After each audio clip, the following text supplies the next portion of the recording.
Social media open பண்ணாலே வந்து எதை பத்தி பேசுறாங்களோ இல்லையோ ஆர்த்தி ரவி மோகனோட டைவர்ஸ் விஷயத்தை பத்தி தான் நிறைய பேர் பேசிட்டு இருக்காங்க.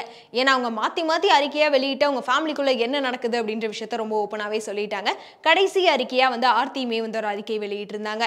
அதுலயுமே என்ன சொல்லியிருந்தாங்கன்னா, ரவி சொல்றது எல்லாமே பொய் தான், அவர் வந்து அவரோட ரகசிய உறவை காப்பாத்திக்க முடியாம இந்த மாதிரி பண்ணிட்டாரு, அது மட்டும் இல்லாம வீட்டை விட்டு போறப்ப எதுவுமே இல்லாம போனேன்னு சொன்னாரு. ஆனா அவர் போறப்ப அவருக்கு தேவையான எல்லா பொருளும் எடுத்துட்டு ரொம்ப காஸ்ட்லியான ட்ரெஸ், செருப்பு, கார் எல்லாத்தோட தான் வந்து போயிருந்தாரு. அப்படி என்கிட்ட வந்து ரொம்ப கொடுமையை அனுபவிச்சார் அப்படின்னா வீட்டை விட்டு போறப்போ அவரோட பேரண்ட்ஸ் வீட்டுக்கு தானே போயிருக்கணும். எதுக்காக கெனிஷா வந்து பார்க்க போனோம், எங்க லைஃப் இப்படி ஆனதுக்கு காரணமே வந்து அந்த மூணாவது பர்சன் கெனிஷா தான் அப்படின்னு சொல்லவுக்கு எல்லாத்தையுமே ரொம்ப ஓப்பனாவே வந்து பேசிட்டாங்க. அது மட்டும் இல்லாமல் இதான் என்னோட கடைசி அறிக்கை, எனக்கு வந்து கோர்ட் மேல நம்பிக்கை இருக்கு, எனக்கு கண்டிப்பா நீதி கிடைக்கும் அப்படின்னுமே சொல்லியிருந்தாங்க. இதை சொல்லி முடிச்சதுக்கு அப்புறம் பாத்தீங்கன்னா கோர்ட்ல கேஸ்மே வந்து ரெண்டு பேருமே கோர்ட்ல வந்து ஆஜராயிருந்தாங்க. அந்த நேரத்தில் வந்து என்ன ஆயிடுச்சுன்னா, ஆர்த்தி திடீர்னு ஒரு பெரிய ட்விஸ்டே வச்சுட்டாங்க. என்னன்னா, எனக்கு வந்து மாசம் 40 லட்சம் வந்து வேணும் அப்படின்ற மாதிரி வந்து ரவி மோகன்கிட்ட வந்து மனு தாக்கல் பண்ணியிருக்காங்க. அதுக்கு வந்து ஜூன் 12ஆம் தேதிக்குள்ள வந்து ரவி மோகன் வந்து பதிலளிக்கணும் அப்படின்னு சொல்லி கோர்ட்லயுமே வந்து உத்தரவு போட்டிருந்தாங்க. இப்போ வந்து இந்த கேஸ் முடிகிற வரைக்கும் என்னோட கை செலவுக்கு வந்து எனக்கு அமௌண்ட் தேவைப்படுது அப்படின்ற மாதிரி சொல்லியிருந்தாங்க. அதனால நிறைய பேர் ஓகே 2 குழந்தைங்களை இவங்க தான் பாத்துக்கிறாங்க அப்படின்றப்போ அவர் வந்து கொடுத்து தானே ஆகணும் அப்படின்ற மாதிரி நிறைய பேர் வந்து ஆர்த்திக்கு தான் சப்போர்ட் பண்ணிட்டு இருந்தாங்க. ஆனா இப்போ பாத்தீங்கன்னா திரும்பி இன்னொரு ட்விஸ்ட்டுமே வந்து போயிருக்கு.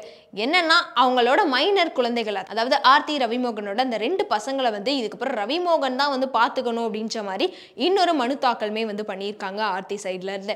அவங்க வந்து குழந்தைங்க தான் வந்து எனக்கு எல்லாமே, ஸோ அவங்களுக்காக தான் நான் வாழ்றேன் அப்படின்னு சொல்லி எல்லா அறிக்கையிலுமே பேசிட்டு இருந்தவங்க இப்போ திடீர்னு பார்த்தீங்கன்னா எதுக்காக குழந்தைங்களை வந்து அங்கே ரவிமோகனுக்கு விட்டு கொடுக்குறாங்க அப்படின்னு சொல்லி நிறைய பேர் வந்து கேள்வி எழுப்ப ஆரம்பிச்சிட்டாங்க.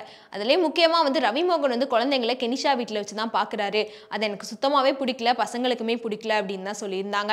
இந்த நேரத்தில் வந்து மைனராக இருக்கக்கூடிய குழந்தைங்களை வந்து ரவிமோகன் தான் வந்து பார்த்துக்கணும் அப்படின்னு அளவுக்கு இவங்க மனு தாக்கல் பண்ணியிருக்காங்க. அப்படின்னா எதனால இப்போ திடீர்னு வந்து குழந்தைங்களை வந்து விட்டு கொடுக்குறாங்க? ஏன்னா மைனர் குழந்தைங்கன்னா அம்மா கிட்ட தான் வளரணும்னு நினைப்பாங்க. அப்படி இருக்கப்போ வந்து அப்பா கிட்ட வந்து அவங்க அம்மாவே விட்டு கொடுக்குறாங்க அப்படின்றப்போ அவங்க அப்பாவுமே குழந்தைங்களை நல்லா பார்த்துப்பாங்க அப்படின்னா வேற வழியே இல்லை, ரவிமோகன் தான் அந்த குழந்தைங்களை வந்து வளர்க்கணும். ஸோ இந்த மாதிரி ஒரு பெரிய சர்ச்சையே வந்து இப்போ போயிட்டு இருக்கு. அதுவும் மாசம் 40 லட்சம் வேணும் அப்படின்னு கேட்டவங்க வந்து குழந்தைங்களுக்காக தான் கேட்டாங்க அப்படின்னு நினைச்சிட்டு இருந்த நேரத்தில் இப்போ குழந்தைங்களே ரவிமோகன் கிட்ட கொடுக்குறாங்க, அது இல்லாமல் 40 லட்சமும் எனக்கு பணமும் வேணும் அப்படின்னு கேட்குறப்போ என்னதான் இவங்க ஃபேமிலிக்குள்ள நடக்குது அப்படின்னு சொல்லி எல்லாருமே வந்து யோசிச்சுட்டு இருக்காங்க. அதுலேயே முக்கியமாக வந்து ரவிமோகன் சைடு இருந்து வந்து மனு தாக்கல் என்ன பண்ணியிருந்தாருன்னா, நான் வந்து ஆர்த்தி கூட சேர்ந்து வாழ்றதா கிடையாது, எனக்கு டைவர்ஸ் கொடுத்துருங்க அப்படின்னு சொல்லி ரொம்ப கிளியராகவே வந்து ரவிமோகன் சொல்லியிருக்காரு. ஆர்த்தி வந்து டைவர்ஸே கொடுக்க மாட்டேன் அப்படின்னு சொல்லிட்டு இருந்தவங்க திடீர்னு பார்த்தீங்கன்னா பணம் வேணும், குழந்தைங்களை நீங்க பார்த்துக்கோங்க அப்படின்ற மாதிரி இவங்க சைடு இருந்து இப்படி ஒரு மனு தாக்கலை வந்து யாருமே எதிர்பார்க்கவே கிடையாது. சொல்லப்போனால் ரவிமோகனே எதிர்பார்த்திருப்பாரா அப்படின்னு தெரியல.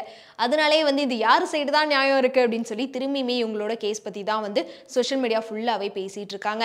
அது மட்டும் இல்லாமல் இன்னும் சில பேர் வந்து இவங்களோட ஃபேமிலி விஷயத்தை இவங்களே பேசி முடிச்சுக்கலாமே, எதுக்காக அப்படி அறிக்கையா வெளியிட்டு எல்லாத்துக்கிட்டையும் சொன்னாங்க, இப்போ கோர்ட்லேயே இந்த மாதிரிலாம் போயிட்டு இருக்கே அப்படின்னு சொல்லி நிறைய பேர் வந்து இப்போ கேள்வி எழுப்பிட்டு இருக்காங்க. அதனால இந்த கேஸை பத்தி நீங்க என்ன நினைக்கிறீங்க அப்படின்றத கமெண்ட்ல சொல்லிருங்க.